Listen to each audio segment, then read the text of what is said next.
Hey, it's your old pal Slim, and this is 70mm podcast for movie lovers just like you. Disclaimer at the top of the show, we're not experts, but we do love watching movies. With me each and every episode is my close friend and artist, Danny Haas. Hello. And our close friend and influencer, Proto. Podcasting, a long-term contract with no options.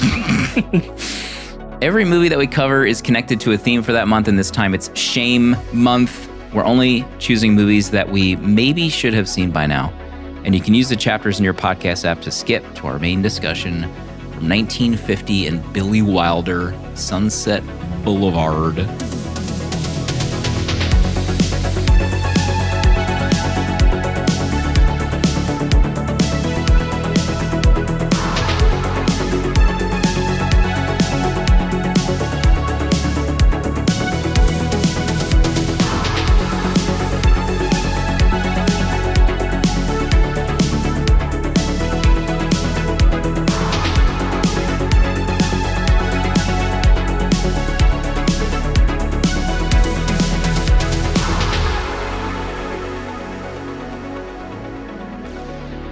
But the big story tonight. I know you guys have been getting news alerts. The Michael biopic soaring to $60 million domestic this weekend in the States. Proto, your thoughts on the Michael Jackson film hitting the big screen? Is that pre-sale? Is that what you're describing? That's the business tea leaves. The insiders are reading the tea leaves for sales. 60 mil in the hopper for Michael.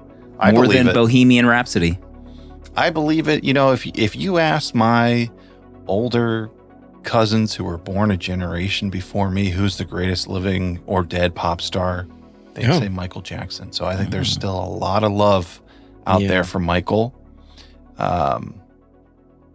Maybe someday I'll catch it on Tubi. Jesus. Danny, are you going to be there day one for the Michael movie?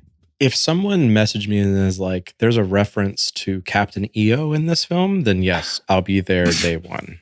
Other than that, I mean, I like Michael, right? Did you see Bohemian Rhapsody?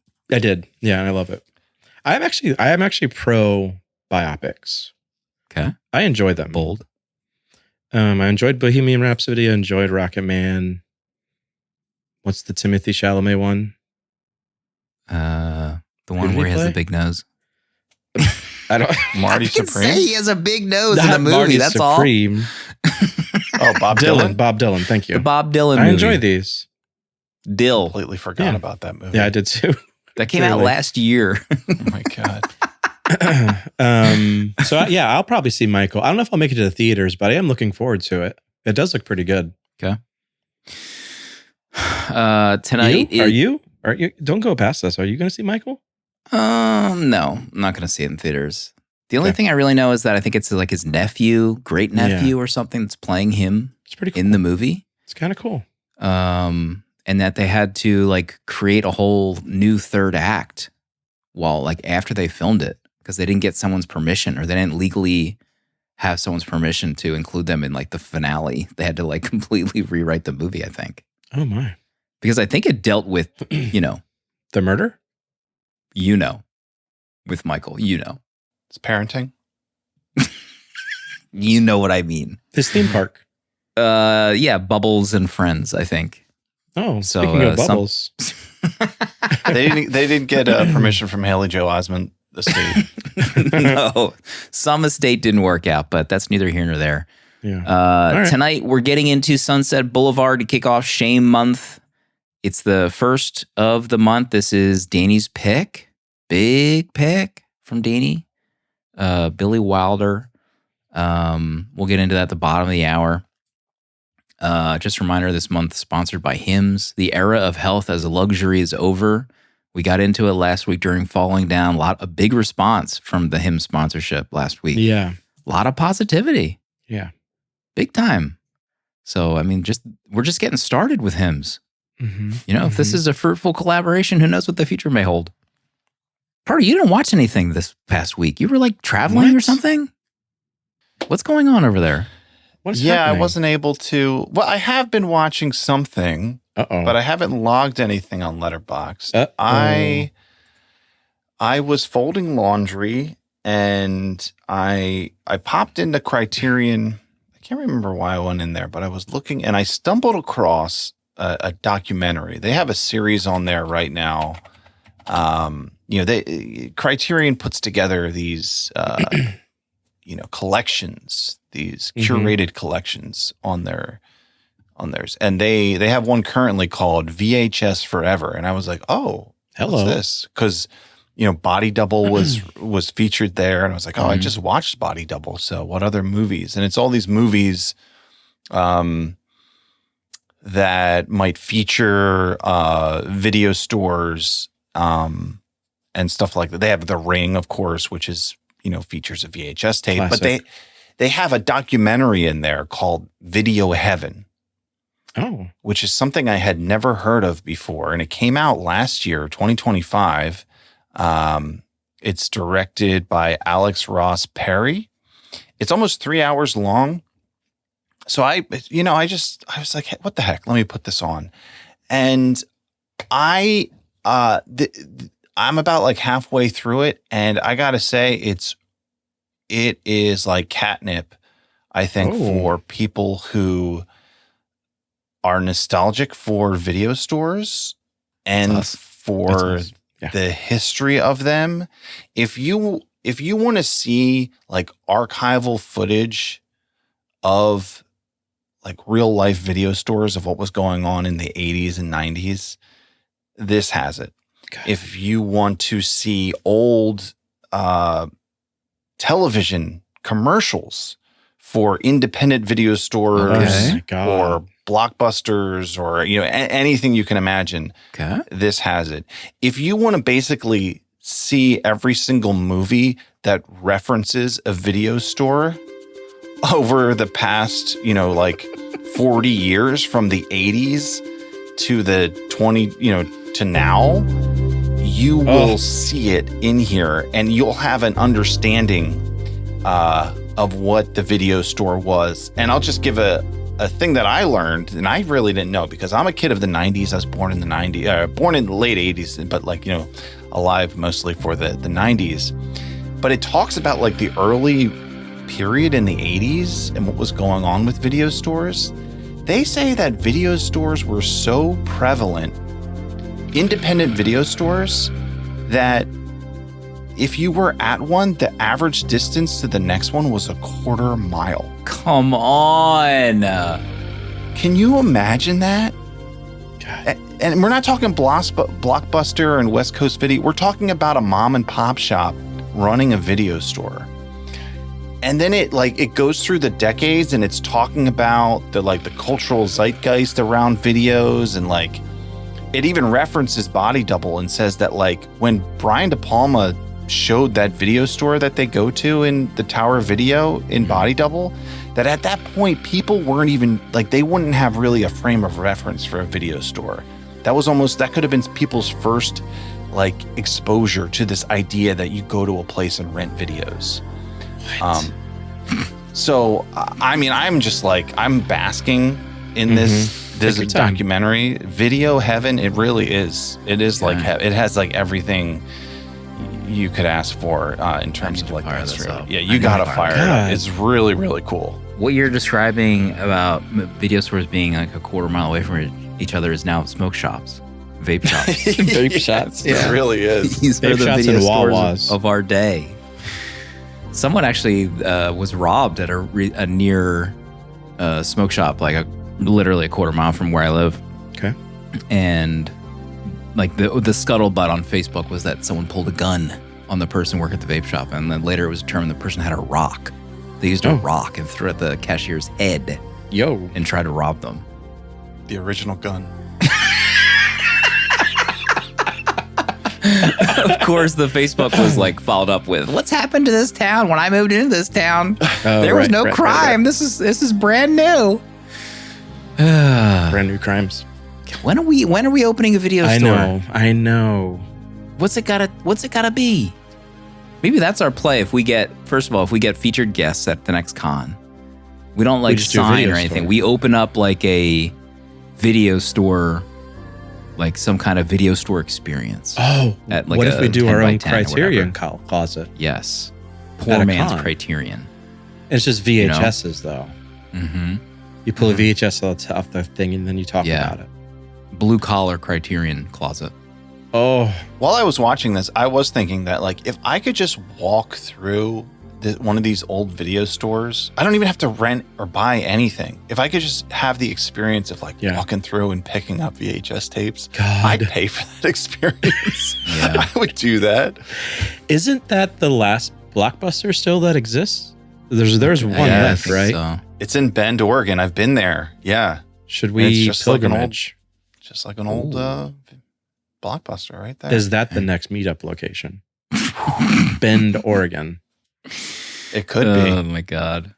I was actually just looking at a used truck in Washington State. So maybe we can kind of combine. What if we get one in Bend, Oregon for you? I see a lot of nice trucks in Oregon. I don't know what's in the water over there, but some great vehicles for sale. Lindsay joined our Patreon this week. Got access to uncut, longer episodes. Usually our listeners, our community prefer those episodes, the longer ones, unedited. We now have legal gambling in our Discord. Proto and his robot feature that he built have legalized gambling with fake money called Veej Bucks. And people are betting on the line for this movie. Do you know what the line is for our ratings that our community is betting on, Proto? Yes, the line this week is 13.75. It's pretty high. Very Good high. Lord. Pretty high. Good Lord. Okay. It's hard to gauge what Proto's going to think of this movie based on that review that I saw. It's hard to get a read on old Pro, you know? It could be a 3-star, it could be a 5-star, for all I know. Nobody knows. Real quick, before we get to Danny had a busy week. Another con circuit hit. In the books. But I went to a 35mm showing of They Live. God. Highway.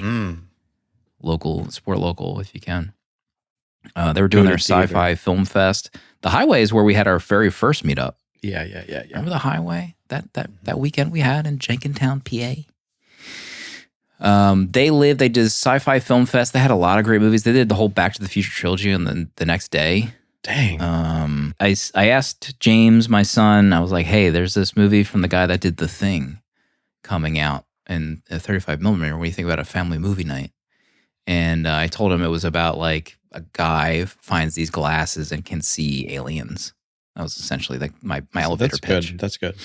So we went there. We went out to get some dinner. We went to the tavern, the local tavern, Drake Tavern, Jenkintown, PA. Any Jenkintown listeners hooting and hollering right now? And we sat down, got some snackies, and then we saw people like coming to and from with like some kind of dessert. So I Googled and there was this ice cream shop, this local owned Grandma Jana's ice cream shop. Okay. And we were looking up their food, Muslim, local owned. So I was like, let's support local. Let's get over there as soon as we're done eating. We're getting all hyped up, getting some kind of like cinnamon, vanilla with some glaze on it. Yeah. We're like ready. We're like, okay, we got to get over there before the movie. I want to sit down a half hour beforehand. We walk over there. We're high-fiving. We're like hugging each other, walking down the street. Closed for the season. Was never even open the whole day. What? So we got there. People were walking through with like, I guess there's like a banana specialty shop nearby. People were getting like frozen banana swirls or something, which had also closed by the time we left. So we got no ice cream before this movie. I was pretty pissed off about the whole thing. But we got there a half hour in advance, no reserved seating. You got to get in there while the getting's good. Yeah. And it was a prime crowd for They Live. Awesome. It was like you knew the people that were in that crowd were They Live carpenter heads. Jean jackets, you name it. Like you knew what you're getting into. I think I like They Live less and less the more often I watch it. I don't know what it is. James gave it 3.5 stars. I gave it 4, borderline 3.5. I think it's just pretty slow. The first like 3/4 of the movie are pretty slow. And I guess when you compare it to The Thing, it's like hard to compare because I think that was like James was like comparison. But still a classic, stone cold classic. I don't think Amanda liked it too much. I forgot to get her rating. Maybe I just assumed it was 2 stars, but very fun night at the Highway Theater. Proto, you watched it recently. You loved it, right? Didn't you watch it on like your buddy's big screen TV? Yeah, my brother's 70-inch 4K. I watched it. It was the 4K upscale version of it, which was bonkers, especially when you're 10 inches from the screen. Jesus. Something else. But I mean, that sounds like delightful to be watching an old print of this in a dark theater. Oh, so dirty. It was disgustingly dirty. There's artifacts everywhere. There was like a green line for half the movie. Yes. And like, James has no backstory on a 35 millimeter print. He's like, he didn't get it. He's like, well, I don't understand this. Like, what's cool about this? Like, we could watch this at home and a better copy digitally. And so I was like, maybe he's just not going to appreciate it. Maybe he'll appreciate it when he's older, but I mean, because I probably would have felt the same way when I was younger. Like, this is kind of, what's the deal with this print? It's old. But for this viewing, I really appreciate it. It was cool to see this like dank print that they had borrowed for the screening. They had an intermission because they had to change the reel. They only had one projector. Oh my God. And Amanda's phone had, gone down battery at that point. So she had to raw dog the intermission, just like stand looking at the screen. My God. Nightmare. So fun time was had by all. They Live. That's what I watched this week. Was she too busy leaving Yelp reviews on the Muslim ice cream shop? I can't wait for that place to open up. My I need God. to get this delicious treat that we all saw on Instagram.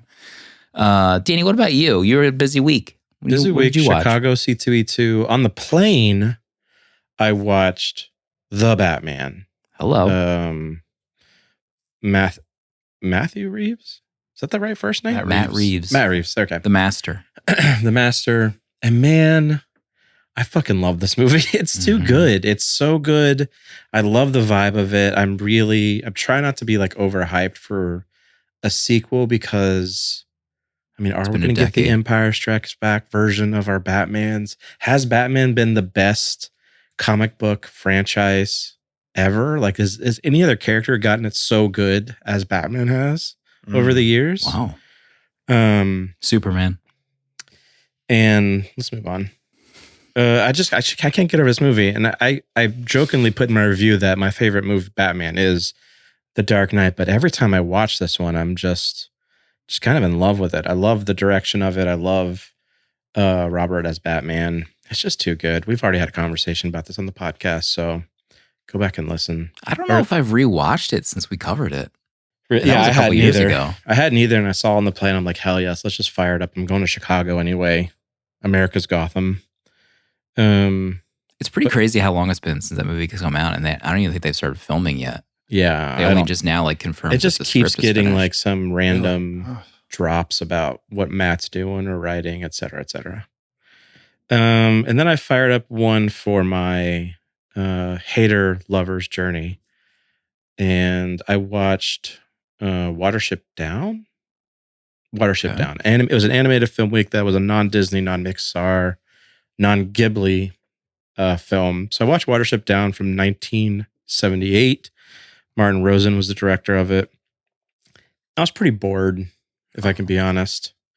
I didn't love it, but the animation was great. I love a good 70s, 80s 2D animation, hand-drawn animation. There's some moments where I thought they were cooking with some of it. But for the most part, I was just kind of like watching the clock, watching the little timeline bar to see how close to the end we were getting.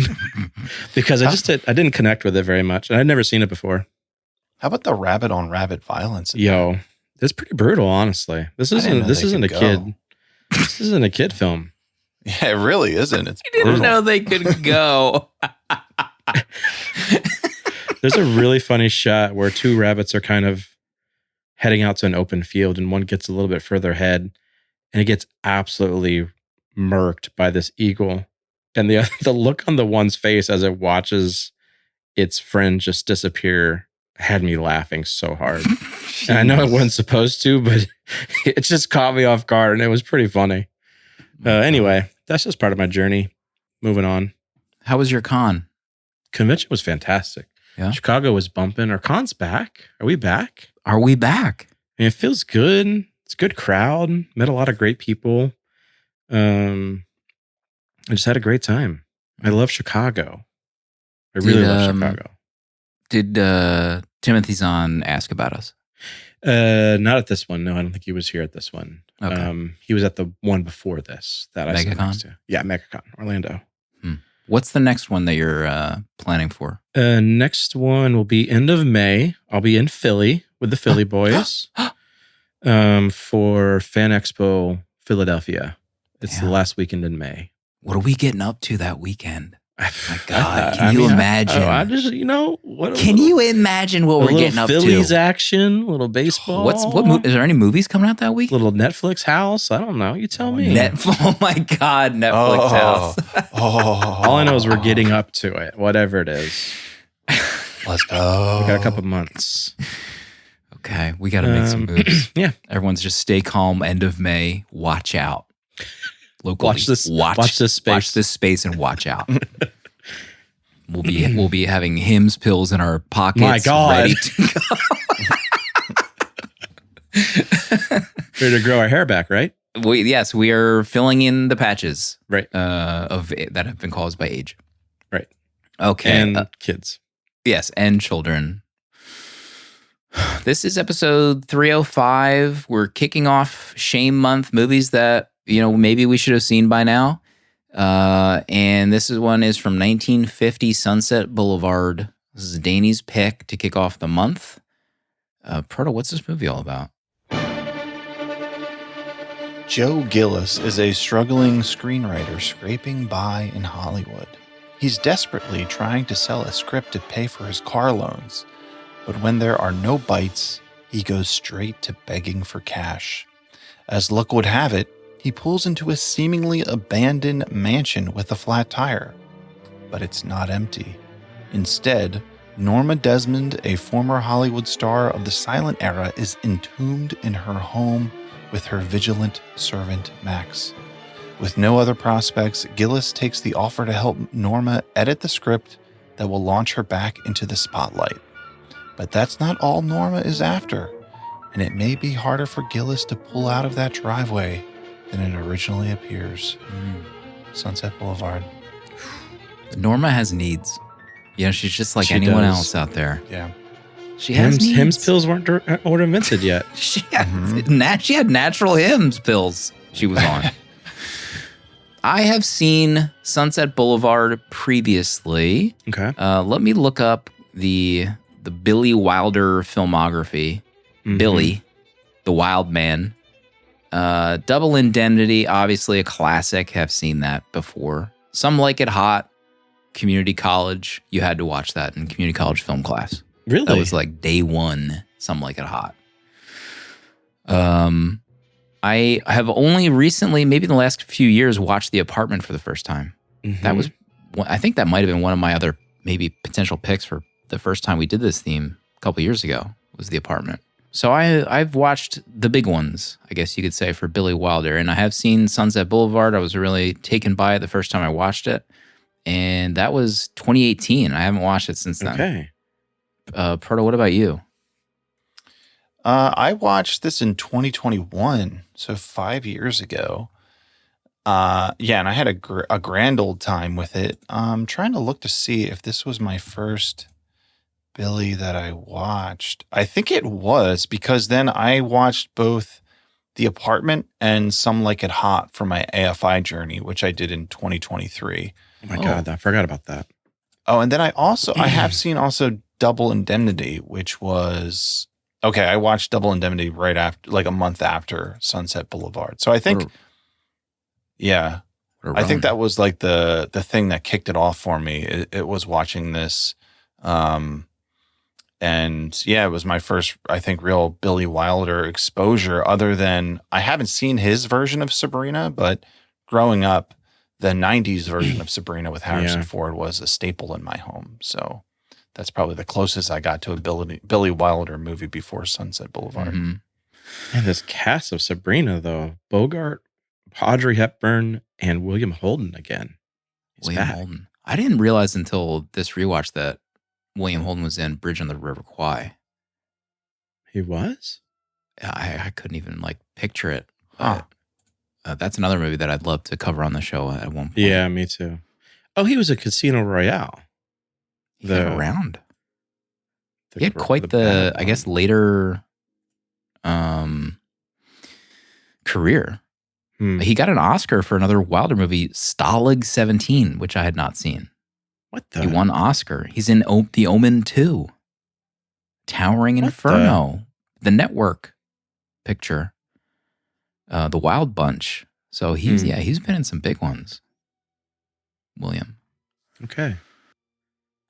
So what have Billy's? Did you answer that? You didn't answer that yet, right, Danny? Oh no, I had seen Double Indemnity. Double Indemnity was my first Billy Wilder.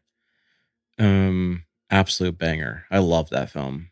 Then I saw The Apartment more recently. I didn't vibe with it. There was just really off-putting a bit. The story was for me. Whoa. You mean that guy who just had women in Jack Lemmon's apartment? Was that the plot? Just renting out his apartment. Gave out his key for anyone to bang in. The hymns packets just flowing. Poor Jack Lemmon. I mean, did he have to clean the sheets? I guess he was responsible for laundry. The stench in that apartment. I can't imagine. I haven't seen Some Like It Hot, and I would love to watch Sabrina, because I do think Double Indemnity is fantastic. Yeah. But yeah, and then I had never seen Sunset. Sunset was always one that I feel like people had talked about. I know it had come up when I was searching when we did Movies About Movies Month. And I almost picked it then. So now I'm tired of waiting. It's just one I've been dying to watch. Right. And I'm in love with the poster. I love Billy. And that's about it. Yeah. I think I saw somewhere that maybe it was the wiki, but this is like one of the earliest movies in like the Hollywood eats itself genre, which I think is pretty funny genre to think about. Let's see. We're talking about William Holden. William Holden, there's one scene where he's walking in that like tan suit. Yeah. He just feels like a classic actor. Like almost a caricature of like what you would think about with a 50s actor. And the one thing I thought of immediately was he feels like a character in the Batman animated series.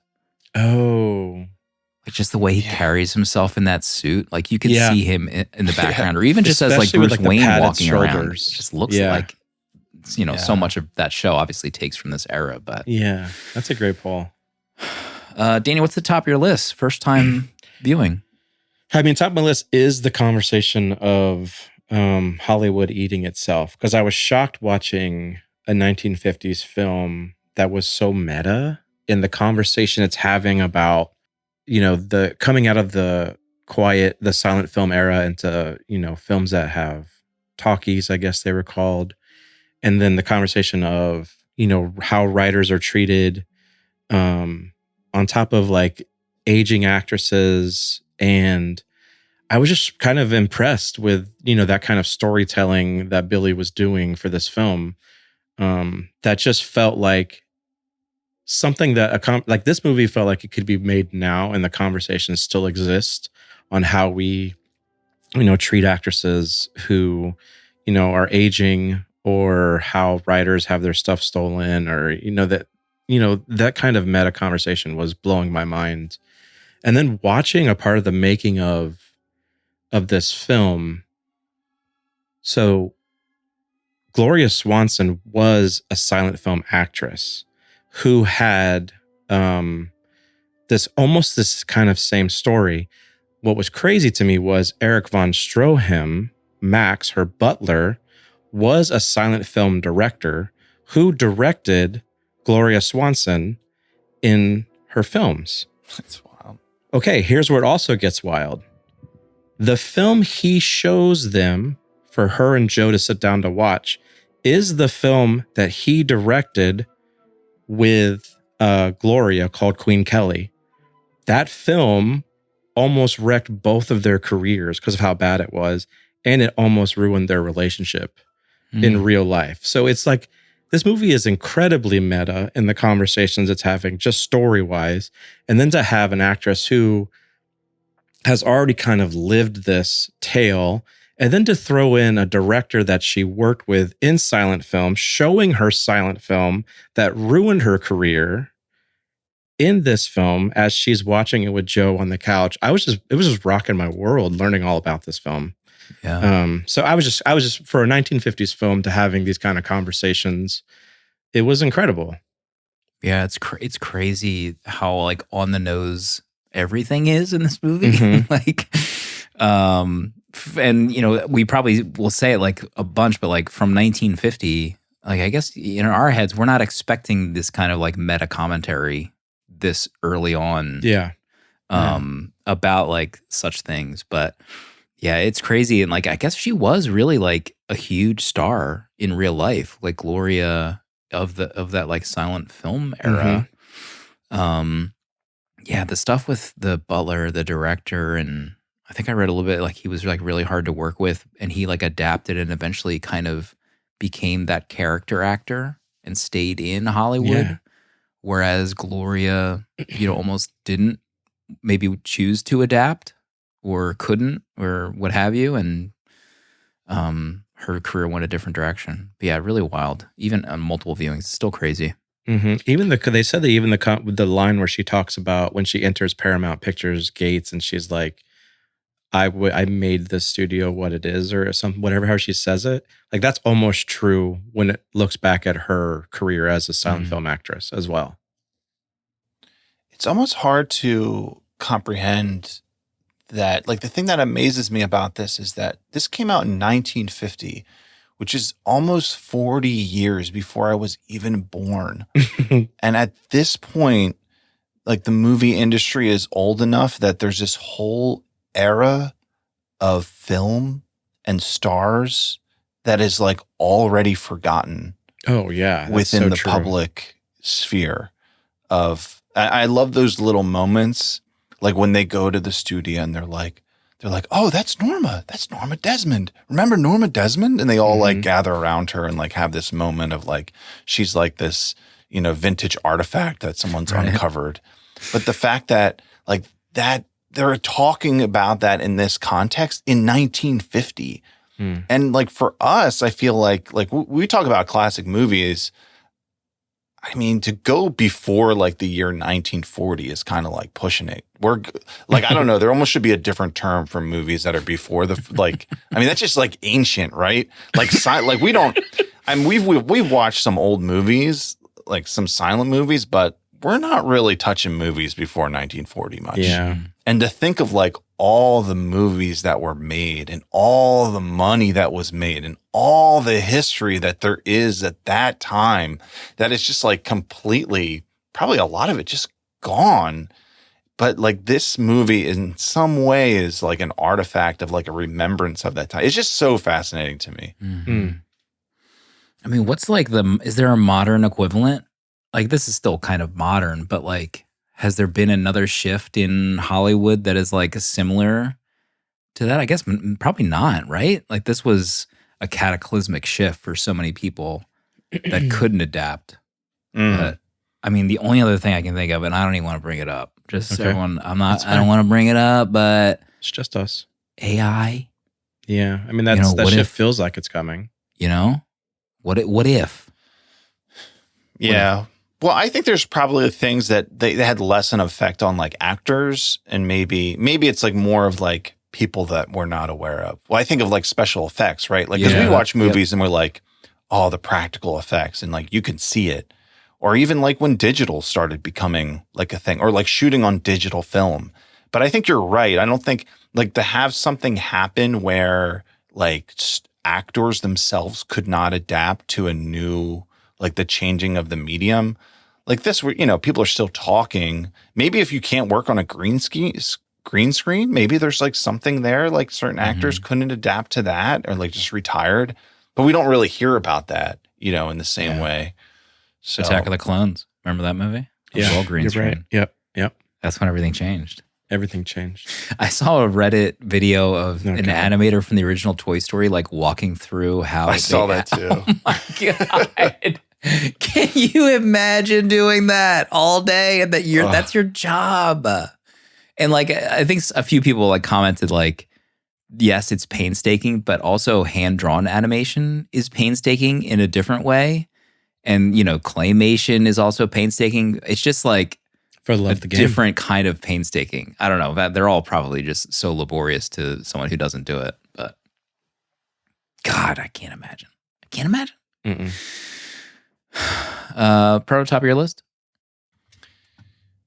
Top of my list, I love the way this film is narrated. I'm always kind of tough on narrated movies, but man, I think this really cracks it so well, especially with the way that it's presented, the way that William Holden does the narration, and that it's coming from his perspective, especially like the start and the end of this. Like the bookends for this is just like so good. The way he introduces the movie, and he pretty much introduces his dead corpse to you, and you're not sure of it until the end that it's him there in the pool. But I just think it works so good in this movie to kind of like fill in the gaps, and like the way he speaks throughout the movie. Like it just sounds so good. This movie has like so many, oh man, I don't know what to call it, but like just so many bits about movie making that are executed in such a stellar way. And that's one of the ways that I really love in this movie. I mean, when they go to that Paramount set, I'm like, God, why am I not working on a 1950s movie set every day? Thank you. Like, this is the dream right now. I mean, when she arrives on set, they have to phone DeMille on like lot 22 or whatever, and then they cut to this just gigantic set. And you almost you just feel like the magic of movie making just in that cut to like the gigantic set.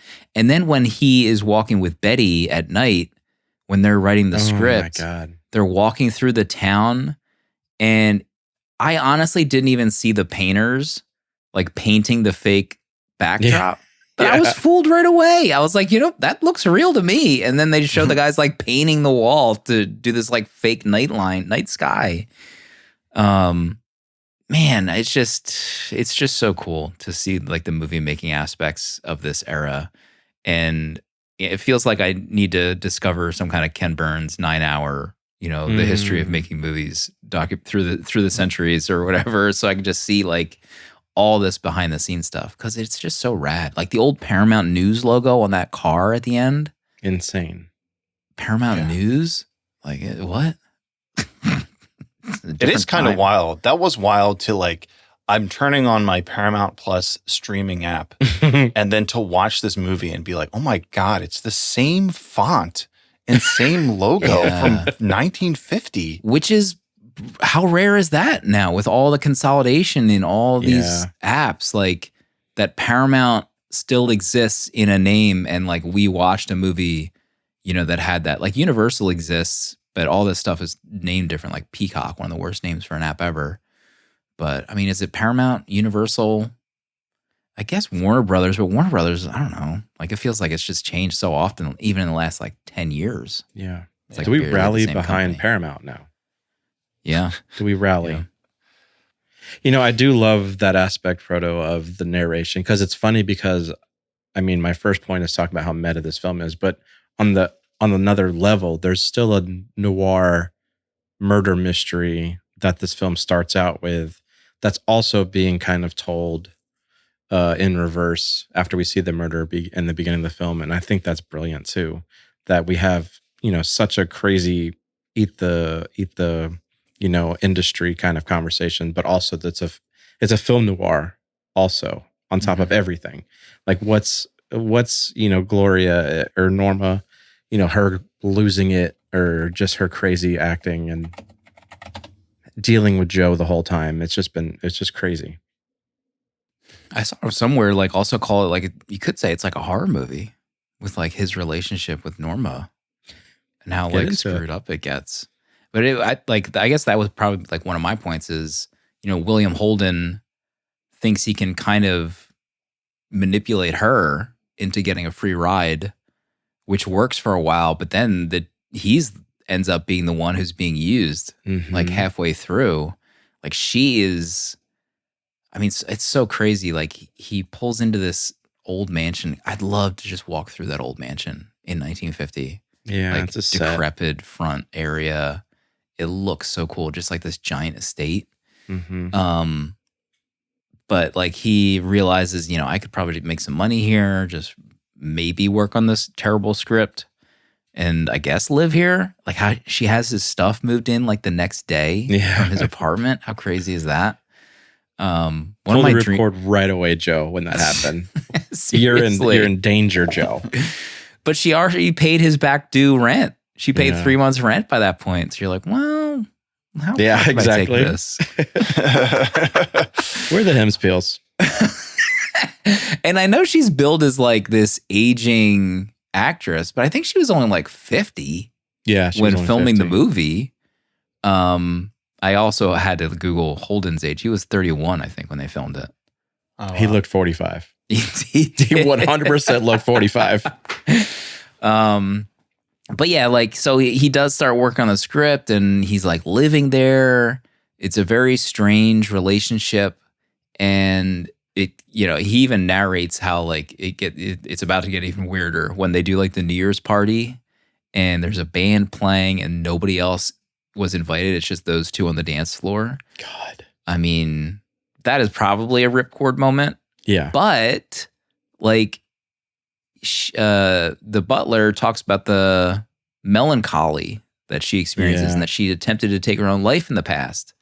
And she does that night when he like leaves to go see his young friends, people his age. So in that respect, it's like, okay, yeah, maybe you can't pull the ripcord. Now you're like really screwed here and you can't leave. But I don't know. It's a fascinating relationship. And I think that's why it's held up over the years because it's so well written. But on this viewing, I honestly had forgotten about Betty Schaefer. Mm-hmm. What an absolute fox. I mean, I could not remember what happens at the end of this movie, even though the movie opens with him in the pool. I'm like, maybe it was some other guy. Maybe it was the driver that like dropped Betty off or something and they leave and live together. But I was like so annoyed at Holden when Betty comes to the house and he makes the decision for her to go join up with her fiance. Yeah. I'm like, go home with Betty. Do you see what you have here with Betty? Yeah. Please. I was like angry. And then, but it is that kind of like noirish ending where almost all the pseudo bad people lose.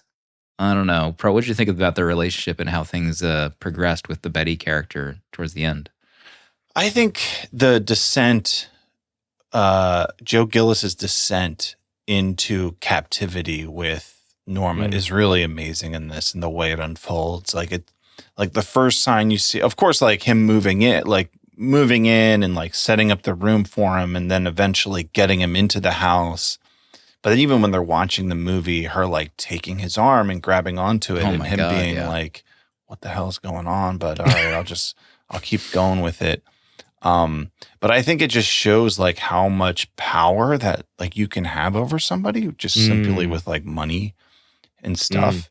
And the thing that really like movies gave her everything in her life, but it also like made her this captive where now she has become like a prisoner in the fortune that she's created with her identity. And like that prison that was made by the same thing, right? Like she was enticed by fame and wealth, and she's now using that same thing to trap Joe to be her lover and to like be her companion. So the thing that's like tormenting her is like she's turned it around and done the same thing on him. Gosh. And I think the tragedy really is like, I mean, it's heartbreaking and like shocking the way he invites Betty to come to the house. And like when he rips the phone from Norma's hand, you're like, yeah, get him, Joe. This is your moment. Yeah, you're gonna leave now. And the way he just very in plain terms explains his situation. This is where I'm at. This is who I'm living with. This is my life. And I'm going to stay. It's like, oh my God. Yeah. It's wild. Or no, I guess he, not to stay, but like to turn Betty down. Yeah. Yeah. It's Go back to your fiance. And essentially trying to fix things like the way they were. Like, you need to go with your fiance. He doesn't say it really, but like, we can never be. And he even fights it for a while. Like on that long walk, remember he like kisses her on the nose and he's like, from now on, if I get more than 2 feet or if I get closer than 2 feet to you, you need to hit me on the head with your shoe. And he like backs away and then they walk back to writing. I don't know. It felt like I don't know. I just was not expecting him to like, quote, be a gentleman, I guess, with Betty because they kept it pretty copacetic, I think. Yeah. For what could have happened on the straight and narrow, the two of them. She wanted it. Well, that scene where they're in the quote unquote rainbow room, the bathroom, and they sit down there and they're talking. I mean, the distance between their lips in that moment. I know. Like what is happening? That back then was a sex scene. Like the way that they're so the close. Hays Code. That's probably NSFW in 1950. They were like, you can't show this. But I mean, the way that it's done back then, it is very like sensual. Like you see, like slow down, guys. Like hello, like that. You're saying so much with like showing so little back then, and it works today still. There was a really funny story I watched the making of, and Nancy Olson is on it, that Betty actress, and she's talking about filming the kissing scene outside of their writing studio on the lot. And because it was the end of a scene, Billy wanted them to hold the kiss longer because it was going to be a dissolve shot at the end. So they had to hold it for a long time. And Holden's wife was on set for the kiss. And so they were holding the kiss. And then the wife yells, "Cut. That's enough." Instead of Billy, and Nancy telling the story was really funny. When was that filmed? How old were the She was people? I'll send you the link. It's on YouTube, and she was probably in her 60s. Nancy. I wonder if this was when in this like the filmed. 2000s boom of DVD. Maybe like when they were filming every probably like a behind the 50th scenes, anniversary box or something. Who knows? Danny, next on your list? Next on my list, I mean, I would love to talk about Gloria and her performance in this film because it really is. I mean, it is the reason I would say to watch this film because I can't get over what she was doing with just her body, her hands, her facial expressions, the way she would lean back. She's really just giving it her all. And I was glued to every moment she was on this screen. Her introduction, her sunglasses inside. I loved every single look she had. The New Year's Eve night was devastating. When she's got her hands wrapped after she's tried to commit suicide, that conversation on the bed, she was incredible. And then the final shot. I mean, that shot of her coming down the stairs at the end, leading into the moment of, all right, Mr. Deville, I'm ready for my close up. Like, it was rocking my world because I'd always seen that scene, but I've never seen the movie. I had no context for it. So knowing that the jig is up, they know she's murdered Holden, she's walking down to the news cameras and she's just lost it. I mean, I didn't look up awards if she was nominated for this. I probably should have, but she rocked my world in this film. Mm-hmm. I mean, also, how about the scene where they go to Paramount under the assumption that DeMille is calling her finally about her script, but it's really just some dude who wanted to rent her old car. Insane. And like, they don't realize that, and she's going in thinking it's a big victory lap. And DeMille is even, as himself, trying to like, I think what is he talking about? He's like, I hope she's not here to talk about that awful script or something like that. Because even the conversation, it must be that awful script of hers. And then like his assistant or whatever is kind of like also joining in on some of the negative talk. And he's like, 30 million fans of hers have already given her the brush off. Isn't that enough? God. And also, how about you mentioned earlier about like the spotlight on her? That scene is insane. How about that guy's name? Hog Eye? I put that light back. It's me, Hog Eye. Norma. Oh, yes, Hog Eye. But yeah, even like, and then all you mentioned earlier, but like everyone's like, is that her? Oh my God, it's her. Just crazy stuff.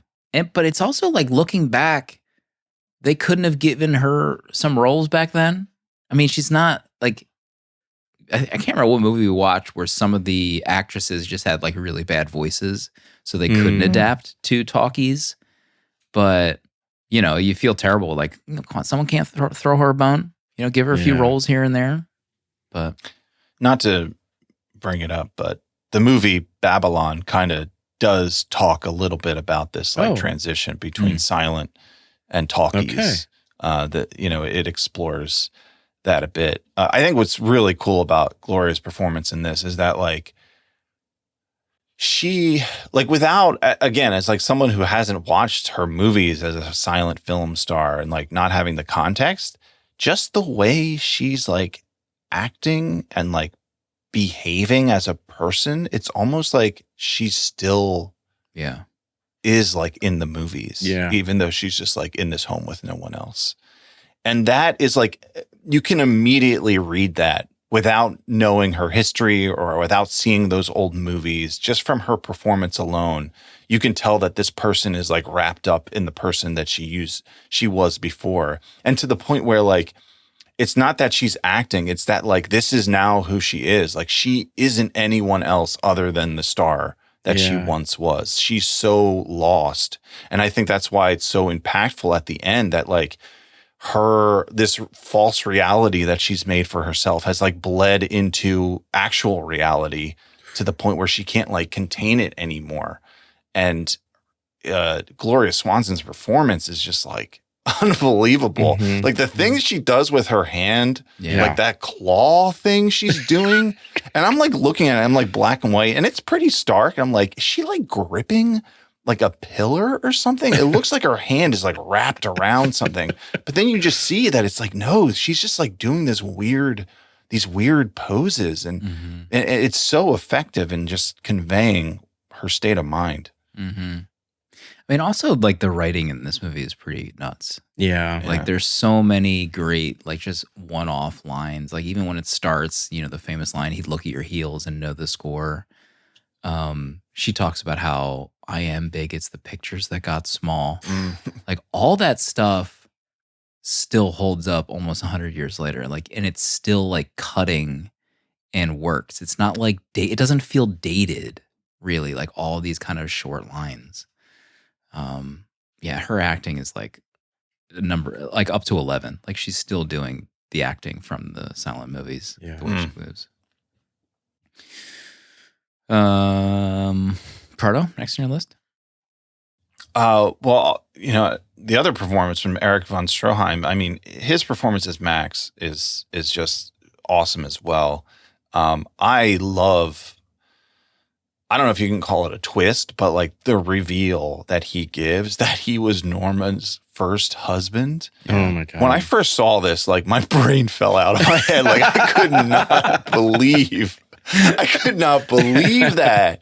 It's so good. And like it just compounds everything in this story that like, okay, here's a man who was married to this star, infatuated with her, and then he's degraded himself just to stay in her presence, to become her servant. And like that is their entire relationship at this point. Because you're watching this whole movie and then you reflect on like everything you've seen of him just being a butler for her.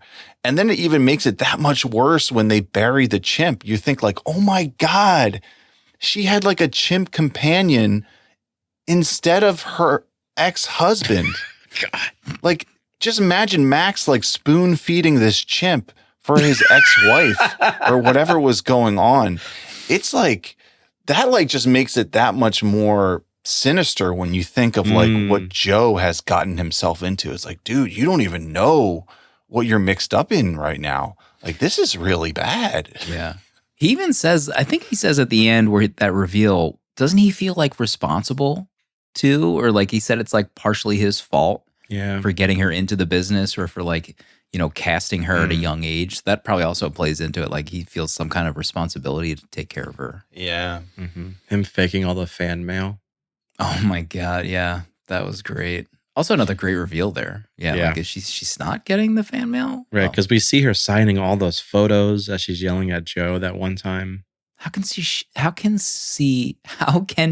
see shit with those sunglasses on indoors? Oh boy. Let's see. Next on my list, I don't have many main things, but I will say that I watched that. This just left Paramount like the first of the month. So Proto, I think, watched it on the Paramount app, but by the time I watched it today, it had gone. I had to watch it in the Fandango at Home app. We had to, purchase it. And on Apple TV, there's no turn off subtitles. It doesn't turn make off sense. captions button. Oof. Couldn't believe it. I couldn't turn it off. Yeah. Fired up the old AirPods Pro. Listened to this. It was great. Let's see what else. The theater room scene we alluded to, like when she grabs his arm. Yeah. Fantastic ending to that scene where she stands up in front of the projector. Love that shot. Mm-hmm. There's just so many great shots in this movie. This ending scene on the steps is gorgeous. The scene that starts the movie with him in the pool. Yeah. I want to see a making of that. I know. What are they using to film that? Are they underneath a thick plane of glass? It's a mirror. It's a mirror. They could figure it out, and they placed a giant mirror at the bottom of the pool and are filming the mirror and not them. Oh my God. Yeah. So that's why it has like a warping kind of effect on Joe, and it's hard to like make out is that him or not. Damn, it's just a giant mirror at the pool. They like built like a tub and stuff, and they couldn't get to film right, so they just laid a giant mirror at the bottom of the pool. I feel like that's the answer to most 1950s or 60s giant mirror. Technical questions. Yeah, they used a mirror. The first green screen. How about is it Sheldrake, the guy that he's like trying to pitch his writing to, where he first meets Betty? Mm-hmm. Love that guy's office. Dude, I wrote down smoking cigars and drinking milk. What are we doing? How about that couch though? Oh my God. Imagine having that office. That's $1 million. And like you're having couch. a conversation with somebody and you just go lay on that couch. You're on Paramount lot. God. They didn't know what they had. They didn't know. They didn't know. How they good had it. They probably knew. They knew. These guys knew. I feel like that's one of those things I see on like Instagram a lot. People will like renovate a room and they'll make it a library, and they'll just have like one of those couches, like you know, just like a chill room where you can just sit and look out a window or do whatever. I need to make moves. Danny,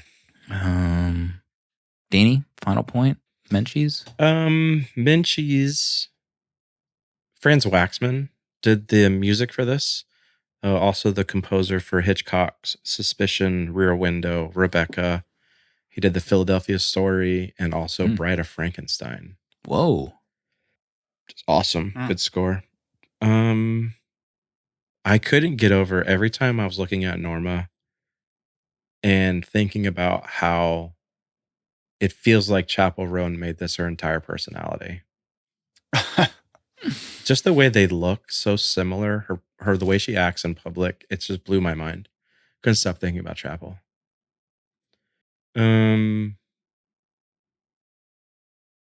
That's really it. I can't think of too much. We didn't talk much about the chimp, but that was shocking to see a dead chimp. Whatever that fell out at first before you even saw his face. I don't know what we were getting ourselves into with this film. Yeah, that's it. This is an easy 5-star for me. I mean, it doesn't get much easier than that. This film is, I will think about this film often. I can't wait to watch it again. I need to see this on this big screen in a theater. I need a print of this, someone. I mean, we have the power. We do. At another meetup. Wow. But, you're officially putting Sunset Boulevard in the running. I'm just saying we have the if I'm putting a film in the running, it's in the running. because Okay. I could see myself putting this in a top 4 at some point. I really fell in love with this film. Okay. Wow. Wow. Mm. Pro? There's so many little things in this that are so good. Yeah, the chimp at the beginning of this is something crazy. The shot of them burying the chimp, like carrying the coffin, is also like an insane shot. Him like watching from the garage or whatever. There was a lot of shots that reminded me of Citizen Kane. Mm-hmm. There's just something about it that just looks so good. And honestly, I am convinced that her bedroom is the bedroom at the end of Citizen Kane. I think it is the same room, Man. because it has like that second platform that like then that has like the one where Kane is like going wild, throwing stuff around. I think that's the same room, and I think that's the same fireplace too. That fireplace. Come in her on. house. I don't even remember the fireplace in this one, but I remember distinctly how large that was in Citizen Kane. Well, in this they only used half of it. It was much smaller. We didn't need dialogues. We had faces. There just aren't faces like that anymore. It's pretty funny. Oh, doesn't she like call out Greta Garbo though? She's like, well, maybe Garbo. Something like that. Yeah, him turning Betty down, just crushing stuff. Because they had so much chemistry. The chemistry was off the charts. Like they were flirting nonstop. And then the final scene, the way Max knows exactly what he needs to do to get like Norma to come down. Yes. And like he calls up to her, yells action. God.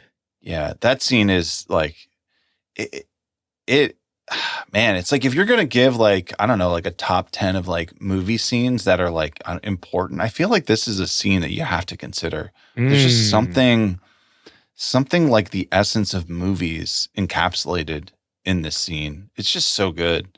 It's wild. Yeah, so I loved revisiting this. I'm at 5 stars also. Oh my Easy. God. Easy 5. Wow. According to my searching, nothing was used from Citizen Kane, but they are both Paramount films, both filmed on the Paramount lots. Inconclusive. Yeah, Take that as a win. I did look up the house because I was like, next time I'm in LA, I have to drive by this house when I go for the, Long Goodbye house and then the house from, Double, whatever we just watched. Anyway, this house was destroyed. No. It was leveled. Yeah. The interiors were all set. Yeah, who knows what the inside looked like. Yeah, they leveled it. High-waisted pants. Those cops or those like repo men. My God. Those pants were so high. I was driving by some kid with a skateboard. He was wearing like Jenkos. He looked like he was time traveling from the 90s. Like it's crazy how like 90s fashion is like sort of back. Did you guys notice this? 90s is back, baby. It's back. The amount of baggy clothes my kids are wearing right now. Rocking my world. He was talking about casting people for one of these movies. He says like put a few numbers in. I had to like do a double take and I was like, that was like a phrase to talk about attractive women. Like she's a real number. God. Huh. We need to bring that back. No, I don't. No, I don't think we can bring that one back, Slim. Talk to a few yes men. To me, they said no. Another great line. How about those old stoplight signs? Incredible. Sheesh. Bring that back. Sheesh. That organ was amazing. Oh, yes. He walks into the room and you Yes. hear the organ, and then it turns out to actually have been the organ making that noise because like wind was getting into it. That was amazing. Oh, the shot of Max's hands when he's playing the organ. Oh, so good. Oh my God, it sounded amazing. She sat coiled up like a watch spring. Love that.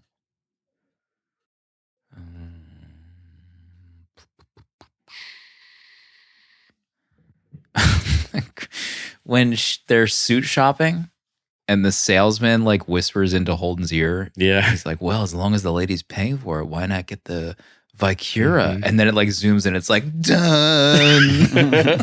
He realizes like it's obvious what's happening to other people. Evening clothes. He was like saying how he's going to put out his evening clothes. Phew. What if? How about Still that? wait. When they go, they stop at the drugstore, and the drugstore is also like a soda, a soda pop location too. I can't even imagine something like that now. Yeah, what was It's a Wonderful Life was like that. Remember, it had the ice cream shop. Mm-hmm. Yeah, that's where I first started getting my comic books. Was a drugstore like milkshake shop, and they had a spinner rack in the back. That's where I used to get my comic books. Burdicks. It's funny you mentioned that because one of the wax people in this film is H.B. Warner, who was Mr. Gower in It's a Wonderful Life. Oh, yes, I did recognize him. Yeah. Oh, yes. Yes. Him and Buster Keaton sitting at that Mr. table. What a scene. Still waving at a parade that has passed her by. Finger cigarette holder. We should bring those back. Wow. Mm-hmm. Yeah, I mean, when he starts sleeping with her. I mean, what I presume is sleeping with her. Goes in for that hug. God, come off it. Her as Chaplin. That was good. That was real good, actually. I'd be sitting there on the couch being like, what did I get myself into? I mean, what's Betty up to tonight? The amount of ripcord moments. He's just waiting for her to go to bed so he can hang out with Betty.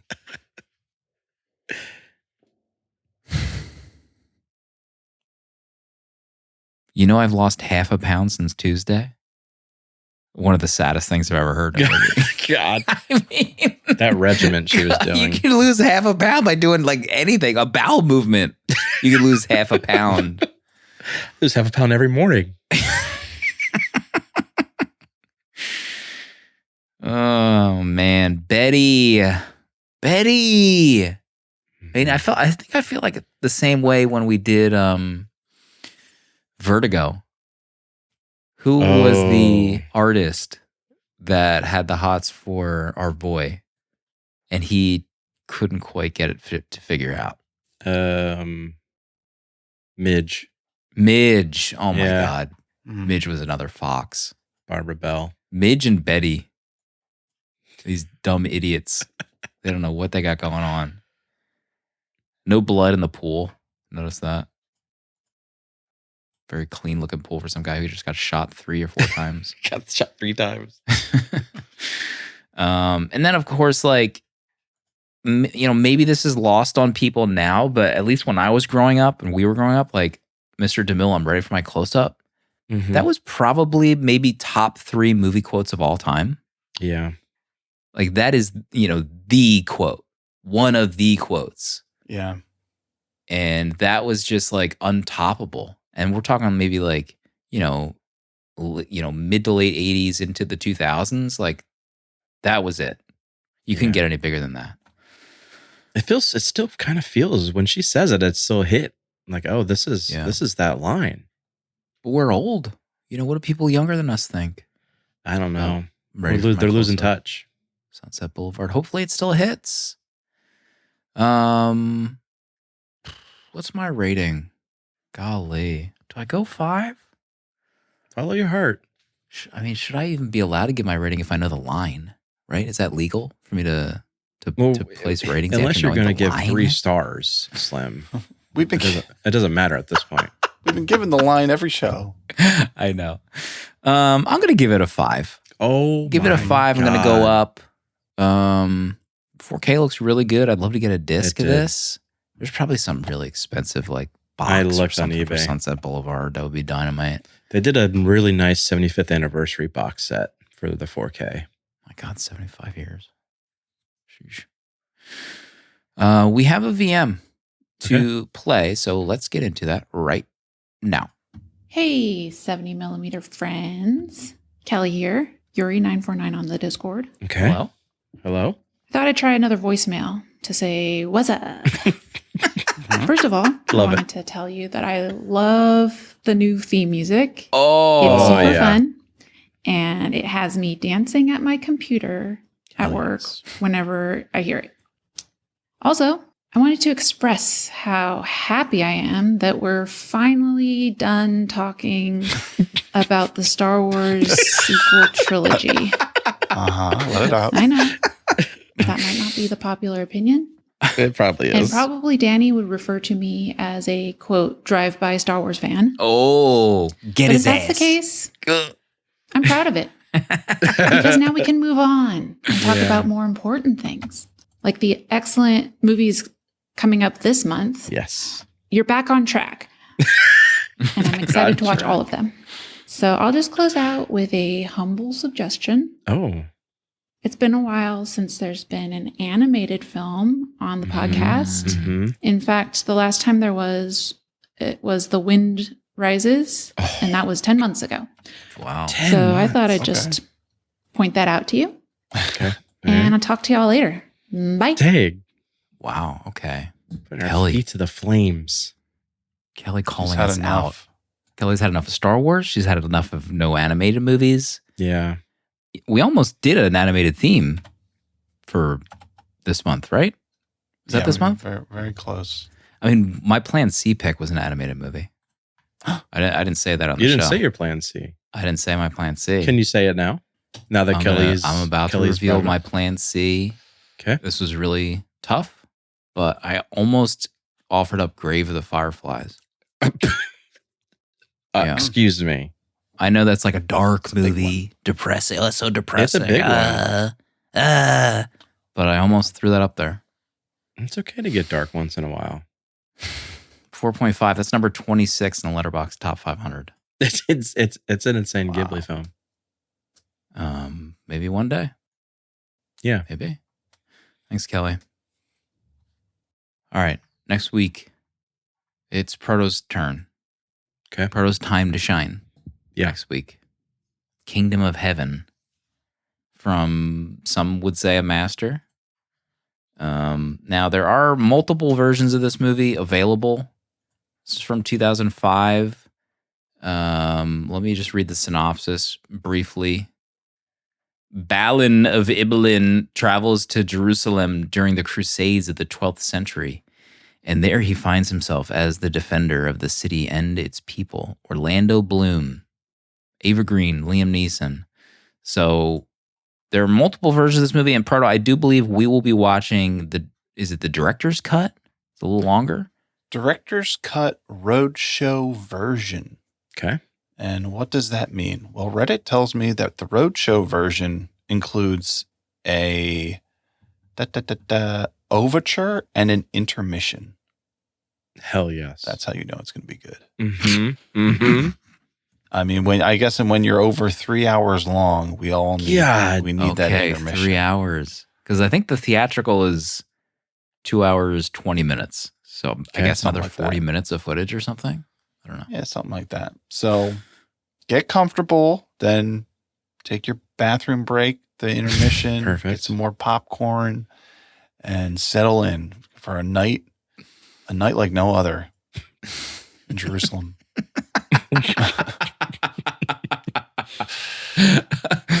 Was that their closing thought? Do you have any closing thoughts after that? I don't know how you top that, really. I don't know. I just encourage people if you watch this Sunset Boulevard and you loved it, man, there is really a gold mine of old movies, classics that are just as good. I mean, you really don't have to go farther than Billy Wilder's filmography, really. That's true. But man, at a certain point, I think I was always.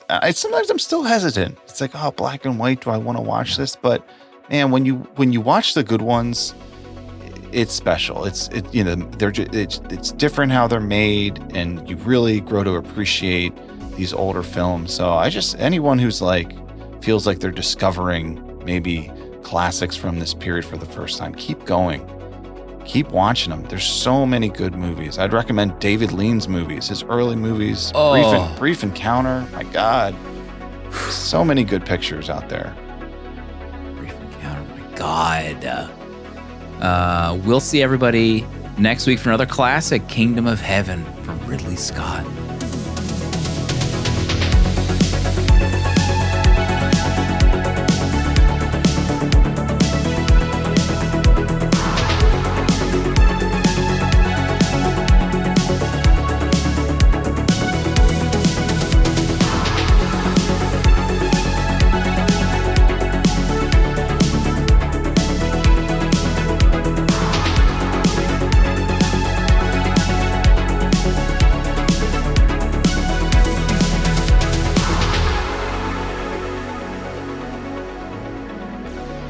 $70mm is a tape deck production featuring original artwork provided by Danny Haas, spiritual guidance and V'ger, the robot who loves movies, provided by Proto, producer at large Dale_A.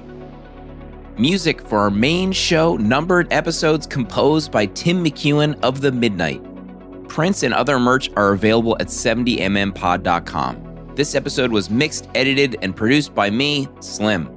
Support our Patreon for access to longer, uncut episodes, our VHS Village Discord to talk movies with friends, access to exclusive episodes from the 70mm vault, discounts on merch, and a physical membership card mailed to you. To check out other Tape Deck podcasts, find the link in the episode notes. We're on Instagram, but that's about it. Goodbye.